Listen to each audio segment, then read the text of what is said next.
ইসলামবাজারে অনুব্রত মণ্ডলের হুঁশিয়ারি 2011 সালে সিপিএমকে তাড়িয়েছে, এবার বিজেপিকে তাড়াবো। বীরভূম জেলার ইসলামবাজার ব্লকে অনুষ্ঠিত জঙ্গলমহল আদিবাসী মিলন মেলার মঞ্চ থেকে তৃণমূল কংগ্রেসের জেলা কোর কমিটির কনভেনার অনুব্রত মণ্ডল এক বার্তা দিলেন। 2011 সালে সিপিএমকে প্রান্তিক থেকে সরিয়ে দিয়েছি, এবার 2026 সালে বিধানসভা নির্বাচনে বিজেপিকে বীরভূম থেকে তাড়াবো। 2008 সালে বাম শাসনের সময় থেকে এই আদিবাসী মিলন মেলার সূচনা হয়েছিল অনুব্রত মণ্ডলের হাত ধরে। দীর্ঘ 17 বছর পর এই মিলন মেলার মঞ্চ থেকে তিনি একবার পুনরায় স্পষ্ট করলেন, বীরভূমের মানুষকে শোষণমূলক শাসন থেকে মুক্ত করতে তিনি কোনো সংকোচ করবেন না। অনুব্রত মণ্ডল এদিন কি জানিয়েছেন শোনাবো।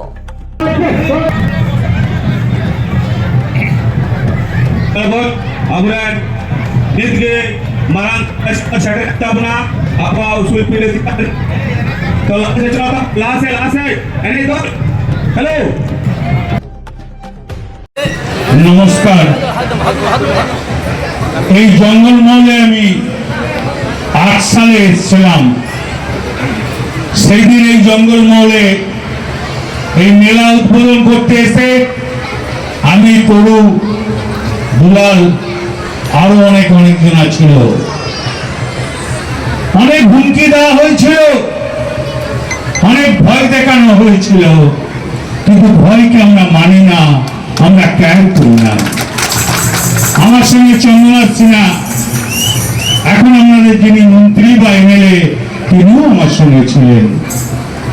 সেই দিন বলে গেছিলাম আমাদের কোনো উন্নয়ন হয় নাই, আদিবাসীদের শোষণ করেছিল 34 বছরে বামফ্রন্ট এবং সিপিএম সরকার।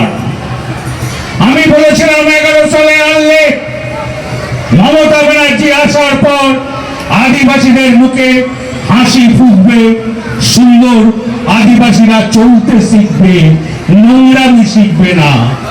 বামফ্রন্ট যেটা শিখিয়েছিল সেটা একটা অন্যায় শিখিয়েছিল, আর মমতা ব্যানার্জি আদিবাসীদের সম্মান দিয়েছে, শিক্ষা দিয়েছে, গুণ দিয়েছে, সব রকমের পরিষেবা দিয়েছে। তাই আমি এখানকার দুলাল রয়েছে, তরু রয়েছে, রবি মুর্মু রয়েছে, আমাকে বলেছিল জঙ্গলমহল মন্ত্রী চন্দনা সিনহা যে জঙ্গলমহলটা ভাগ করে দেওয়া হোক আর একটা পঞ্চায়েত করা হোক। আমি অলরেডি ডিএম এর কাছে জমা দিয়েছি। আমি আশা করি নেক্সট পঞ্চায়েতে আমি জঙ্গলমহল আলাদা পঞ্চায়েত করে দেওয়ার আমাদের আশীর্বাদে মমতা ব্যানার্জিকে বলে আমি নিঃসন্দেহ করে দেব। আমি জানি আমার আদিবাসী ভাই বোনরা অনেক ভদ্র, অনেক ভালো এবং সুস্থ, এবং এখন আদিবাসী ভাই বোনরা অনেক শিক্ষিত হয়েছে। এর জন্য আমি ধন্যবাদ জানাই। তাই বন্ধু, আপনাদের কাছে আমি একটা কথা বলতে এসেছি, মমতা ব্যানার্জি যতদিন থাকবে সুখ শান্তি থাকবে। আবার মমতা ব্যানার্জি যতদিন আছে ছাতা ধরার লোকটা কিন্তু মমতা ব্যানার্জি। ভুল করবেন না। আপনাদের যিনি এখানে এমএলএ, আপনাদের যেখানে যিনি মন্ত্রী, তাকে আপনারা 2 হাত ভরে ভোট দিয়ে বারবার জিতিয়েছেন, এবারেও জেতাবেন। তাই অনুরোধ করব, আপনারা ভালো থাকুন, যখন ডাকবেন তখন আসবো, আপনাদের পাশে থাকবো। জয় হিন্দ। মমতা ব্যানার্জি জিন্দাবাদ। পঞ্চায়েত সমিতির সভাধিপতি আছে, অঞ্চলের মেম্বাররা আছে, অঞ্চল প্রেসিডেন্টরা আছে, প্রধানরা আছে, এখানে সব ধরনের মানুষরা আছে। আমি সবারই নাম বলতে গেলে অনেক দেরি হবে বন্ধু। আমাদের প্রোগ্রামটা আছে, সেই প্রোগ্রামটা আপনারা সুন্দরভাবে করুন। আপনাদের সঙ্গে আছি, থাকবো, ডাকলে আসবো, কোনো সময় পালিয়ে যাব না, ভয় পাই নাই। তখন সিপিএম এর চোখরানাকে ধার ধারি নাই। বলেছিলাম সিপিএম কে আজকে 8 বছর আগে, 8 সাল বলে গেছিলাম সিপিএম কে, চোখ দেখাবেন না, চোখকে ভয় পাই না, আদিবাসীর সঙ্গে লড়াই করবো, এই কথাই বলেছিলাম। আজকেও বলছি, আদিবাসীদের সঙ্গে থাকবো, দরকার হলে লড়াই করবো। জিন্দাবাদ মমতা ব্যানার্জি, জিন্দাবাদ অভিষেক ব্যানার্জি, জিন্দাবাদ। সবাইকে ধন্যবাদ। সেরাম প্রণাম।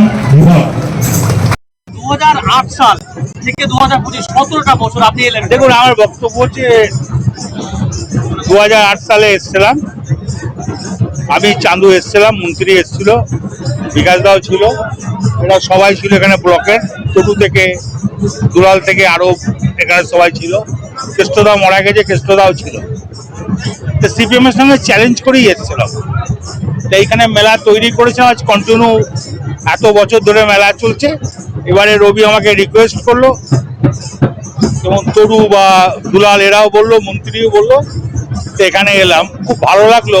সেই পরিবেশটা এরা ধরে রেখেছে এবং আমি যা যা বলে গেছিলাম মমতা ব্যানার্জি কিন্তু সেইগুলো আদিবাসীর সঙ্গে দেখেছে। আর 34 বছর বামফ্রন্ট আদিবাসীদের ঠকিয়েছে। দাদা 26-এ বিজেপি তাড়াবেন? এবার বলা বলির কি আছে ভাই? 2008 থেকে 2025 ঐতিহাসিক একটা ব্যাপার, কি বলবেন? দেখুন, 2008 সালে তখন আমরা রাজ্যে ক্ষমতায় ছিলাম না। তখনও আমরা যে বামফ্রন্টকে প্রত্যাখ্যান করে আমরা আদিবাসীর কাছে পৌঁছে গিয়েছিলাম, আদিবাসীদের পাশে দাঁড়িয়েছিলাম। আজকে 18 বছর হতে চলেছে যে আজকে আপনারা সব দেখছেন আদিবাসীদের যে ঢল, যে মাননীয় মুখ্যমন্ত্রী মমতা বন্দ্যোপাধ্যায়ের যে প্রকল্পগুলো, সেই প্রকল্পগুলো মানুষের কাছে পৌঁছে দেওয়া হচ্ছে, তার জন্য মানুষ এত উৎসাহী।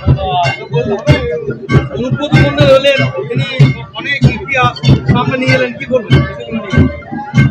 দেখুন, উনি বললেন যে উনি এসেছিলেন আগেও, আবার এলেন, যে ওনার খুব ভালো লেগেছে যে এইরকম আদিবাসীর একটা পরিবেশ, আদিবাসীরা যেমন সরল তেমনি তারা তাদের কাজকর্ম, তাদের সততা, সব কিছু নিয়ে তিনি বিশ্লেষণ করলেন যে তারা খুবই ভালো মানুষ, তারা মানুষের সঙ্গে থাকে এবং মানুষকে ভালোবাসে, তাই তাদেরকে আমরা ভালোবাসি।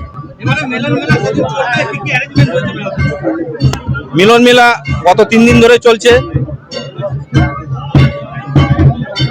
8, 9, 10 আজকে শেষ দিন। ফুটবল খেলা হলো, সাংস্কৃতিক অনুষ্ঠান, আদিবাসী নৃত্য পরিবেশন হচ্ছে এবং নানাভাবে আদিবাসীদের একক গান থেকে শুরু করে রাত্রেবেলা বাদ্যযন্ত্র সঙ্গীতের অনুষ্ঠান থেকে শুরু করে আদিবাসীদের যে কালচার, সেই কালচারের প্রোগ্রামটা রাত্রেবেলা শুরু হবে।